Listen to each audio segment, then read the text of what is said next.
বাংলাদেশ থেকে রোহিঙ্গা যুবককে ভারতে অপহরণ, মুক্তিপণ বাবদ দাবি 20 লক্ষ টাকা। দুদিন অন্ধকার ঘরে আটকে বেধড়ক পিটিয়ে রক্তাক্ত অবস্থায় বৃহস্পতিবার গভীর রাতে চেলিখোলা বাঙালি বাজারে ফেলে যায় যুবককে। অগ্নি নির্বাপক দপ্তরের কর্মীরা রক্তাক্ত যুবককে পৌঁছে দেন বিশালগড় মহকুমা হাসপাতালে। জানা গিয়েছে, আহত রোহিঙ্গা আব্দুল শুক্কুর, বাড়ি বাংলাদেশের ওকিয়াপুর রিফিউজি ক্যাম্প সংলগ্ন এলাকায়।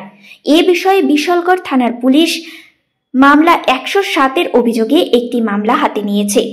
অবৈধভাবে ভারতে প্রবেশ করার অভিযোগে পাসপোর্ট অ্যাক্টে অভিযুক্তের বিরুদ্ধে মামলা নিল পুলিশ। ঘটনার সাথে আরও কারা কারা জড়িত রয়েছে সেই বিষয়ে তদন্ত শুরু হয়েছে। অভিযুক্তকে চিকিৎসা শেষে বিশালগড় মহকুমা আদালতে পেশ করবে পুলিশ। ঘটনায় মুহূর্তের মধ্যে চাঞ্চল্য ছড়িয়ে পড়ে এলাকায়। আমার মোবাইলে কাটা শোনা আমার মাংস